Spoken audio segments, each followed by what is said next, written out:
তেনেধৰণে 7জন হয় গোৱা ৰাতিলৈকে। আজি ৰাতিপুৱা দুজন মানুহৰ সন্ধান পোৱা গৈছে। তেওঁলোকে যেতিয়া দুৰ্ঘটনা সংঘটিত হোৱাৰ পিছত তেওঁলোকৰ আত্মীয় ঘৰত তেওঁলোকে ৰাতিটো থাকিলে আৰু ফোনবিলাক অফ কৰি দিলে, আৰু সেইকাৰণে তেওঁলোকৰ কোনো যোগাযোগ পোৱা নাছিলোঁ। গতিকে 2জন আমি পালোঁ। আৰু অন্যহাতে যি দিল্লীৰ পৰা যিখিনি খবৰ দি আছিলে, শইকীয়া নামৰ এটা পৰিয়াল আহি আছিলে, সন্ধ্যাৰাণী শইকীয়া এনেকুৱা ধৰণৰ, তো তেওঁলোকৰ এতিয়া সম্ভেদ ওলালে। গতিকে 5জনৰ সম্ভেদ আমি পালোঁ। এতিয়া বাকী থাকি গ'ল মাত্ৰ 2জনৰ এতিয়ালৈকে আমি কোনো যোগাযোগ কৰিব পৰা নাই। গতিকে মই ভাবোঁ যে এতিয়া নতুনকৈ কোনো খবৰ অহা নাই। এগৰাকী ইতিমধ্যে গম পাইছে, পৰিমিতা দাস, হয়, তেখেতৰ মৃত্যু ঘটিছে। আৰু 2জন এতিয়ালৈকে আমি তেওঁলোকৰ কোনো খবৰ বাতৰি পোৱা নাই। আৰু নতুন কোনো মিচিঙৰ সন্ধানহীন হোৱাৰ তেনেকুৱা ধৰণৰ কোনেও আমাৰ হেল্পলাইনে হওক বা জিলা প্ৰশাসনৰ লগতে কোনেও যোগাযোগ কৰা নাই। গতিকে মই ভাবোঁ যে আমি সেই সকলোবিলাক মিলিজুলি আমি এতিয়া মাত্ৰ 2জন লোকৰহে আমি সন্ধান পোৱা নাই। আৰু হয়, তেখেতে যোগাযোগ কৰিছে প্ৰতি মুহূৰ্তত। মুখ্যমন্ত্ৰী মহোদয়টো গোটেই ৰাতি কালি তেওঁ নিজেই তদাৰক কৰি আছে। মই নিজেই ইয়াতে 4:30 বজালৈকে থাকিলোঁ। আমাৰ মাননীয় জ্যেষ্ঠ মন্ত্ৰী জল পৰিবহণ বিভাগৰ চন্দ্ৰমোহন পাটোৱাৰী ডাঙৰীয়া আহি পালেহি, আৰু ঠিক তেনেদৰে যোগেন মোহন ডাঙৰীয়াও আহি পালেহি। আমি সকলো ইয়াতে ৰাতি 4:30 বজালৈকে আছোঁ। আৰু সৰ্বানন্দ সোণোৱাল ডাঙৰীয়াও খা খবৰ লৈ আছে, মুখ্যমন্ত্ৰী ডাঙৰীয়াৰ লগত যোগাযোগ কৰি আছে, মোৰ লগতো যোগাযোগ কৰি আছে। আৰু মুখ্যমন্ত্ৰী ডাঙৰীয়া ইতিমধ্যে ৰাওনা হৈছে গুৱাহাটীৰ পৰা। চৰকাৰ আপোনালোকৰে আছিলে 5 বছৰ। হয়, মুখ্যমন্ত্ৰী সৰ্বানন্দ সোণোৱাল ডাঙৰীয়া তেতিয়া মাজুলীৰ প্ৰতিনিধিত্ব কৰিছিলে, MLA আছিলে। বাৰম্বাৰ কৈ অহা হৈছিল যে ফেৰী সেৱা ব্যৱস্থাটো উন্নত কৰিব লাগে, বিপদসংকুলৰ পৰা মুক্ত কৰিব লাগে, প্ৰতিশ্ৰুতি দিছিলে তেতিয়া। কিন্তু হয়, তাৰ কাৰণে আমি এই মাজুলী যিটো যাতায়াতৰ যিটো ব্যৱস্থা, ফেৰী সেৱা উন্নত কৰিবৰ কাৰণে ইয়াত অত্যাধুনিক আপোনাৰ ৰ'পেক্স ইত্যাদিসমূহৰ যিখিনি প্ৰয়োজনীয়তা সেইখিনি, আৰু নতুন IWT আপোনাৰ ডিপাৰ্টমেণ্টৰ ফালৰ পৰা বহুকেইখন ফেৰী ইয়াতে যোগানো ধৰা হৈছে। নাই আছে গৰু নেপাহেল নহয়, নাই তেনেকুৱা নহয়। ৰ'পেক্সখন বিভিন্ন কাৰিকৰী কাৰণত আপোনাৰ বন্ধ হৈ থাকে, আমি গম পাওঁ। ডেফিনেটলি ফিটনেছটো পৰীক্ষা কৰা হ'বই লাগে, কাৰণ এইটো এটা যথেষ্ট যাত্ৰীক তেওঁলোকে পাৰাপাৰ কৰে। গতিকে যাতে সেই ফেৰীসমূহ ভাল ধৰণে আছেনে নাই সেইখিনি নিশ্চয় পৰীক্ষা কৰিব লাগে। অনুভৱ কৰে নেকি স্যাৰ যে বিপদসংকুল হয় বুলি অনুভৱ কৰে নাই আপোনালোকে? যেতিয়া আপোনালোকে পাৰ হয়, গাড়ীখন যেতিয়া উঠি যায় 2 ইঞ্চি যদি খেলিমেলি হয়, গাড়ী ব্ৰহ্মপুত্ৰত পৰাটো নিশ্চিত। আপোনালোকে অনুভৱ কৰে নাই স্যাৰ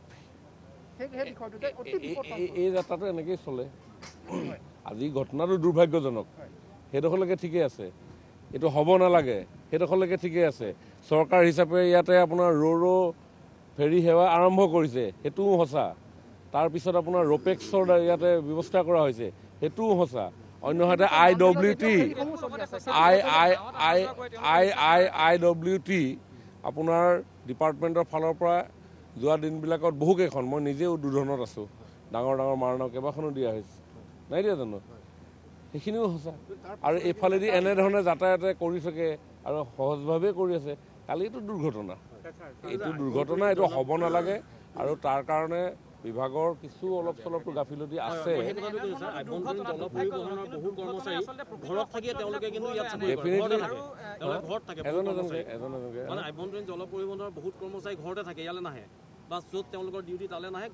মই নিজেও দেখিছোঁ, মই যেতিয়া এইফালেদি প্ৰায় অহা যোৱা কৰি থাকোঁ। পৰহি দিনাখন ইভিন মই মাজুলীৰ পৰা পাৰ হৈ আহিছোঁ, তেতিয়া দেখোঁ যে আচলতে সকলোবিলাকে ঠিক হ'ব লাগিব। এইটো ফ্ৰেংকলি ক'বলৈ গ'লে, যেতিয়া ফেৰীখন আহে তাত IWT মানুহ 1 বা 2জন থাকে, ঠিক আছে, তেওঁলোক আছে। কিন্তু আমাৰ যাত্ৰীসকলো জাপ মাৰি পিনি মানে ফেৰীখনত উঠি দিয়ে, হয় নে নহয়? চাওক, এক্সিডেণ্টটো পৃথিৱীত কোনেও প্ৰতিশ্ৰুতি দিব নোৱাৰে। এক্সিডেণ্টে, কিন্তু তাৰ কাৰণে সাৱধানতা অৱলম্বন কৰিব লাগিব, জনসাধাৰণ সজাগ হ'ব লাগিব।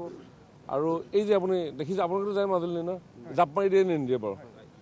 সেইটো স্পণ্টেনিয়াছলি আমাৰো হ'ব, সোনকালে গৈ পাবগৈ লাগে। এনেকুৱা ধৰণৰ নাওখন আপোনাৰ পাৰ নচপাওঁতে ফেৰীত উঠা মানুহবিলাক এইটো এটা টেণ্ডেঞ্চি, হিউমেন টেণ্ডেঞ্চি। নাই, একো ধৰণৰ বিভাগ নাই, একো নাই কৰা বুলি ক'লেতো একেবাৰে ভুল হ'ব। আপোনালোকে তেনেকৈও নহয়, কথাটো তেনেধৰণেও নহয়। যদি নাথাকিলেহেঁতেন এই পৰিৱেশবিলাকে নহ'লহেঁতেন বা এই ব্যৱস্থাটো কেনেকৈ চলিলেহেঁতেন। গতিকে ব্যৱস্থা আছে, কিন্তু আমি সকলোৱে মিলি আমি সংশোধন কৰিব লাগিব আৰু এই কথাবিলাকৰ পৰা লাৰ্ণিং হয়, আমি শিক্ষা পাব পাৰোঁ। গতিকে হয়, অলপ চলপতো গাফিলতি আছে। একেবাৰে গাফিলতিহীনভাৱে যদি হ'লহেঁতেন এক্সিডেণ্ট নহ'লেহেঁতেন। আজি সেইখন বোটখন যদি আপোনাৰ ধৰি লওক অলপ গম পাই আছে চবে, এখন মাৰ বোট আহি আছে, গতিকে আগতীয়াকৈ সাৱধানতাৰে আমি আগুৱালৈ লৈ যাব লাগিছিলে। কিন্তু সেই সময়ত টাইমিংটোৰ কাৰণে হৈছে। তেওঁ যদি যিসকল আপোনাৰ ড্ৰাইভাৰ বা গুৰিয়াল তেওঁলোকে যদি আগলৈ লৈ গুচি গ'লহেঁতেন, ডেফিনেটলি এখন আহি পিনি প্লেচিং কৰিব পাৰিলেহেঁতেন, তাৰপিছত আহি পিনি আকৌ লগাব পাৰিলেহেঁতেন। গতিকে তাতে আপোনাৰ ধৰি লওক যিখিনি নিয়ন্ত্ৰণত গাফিলতি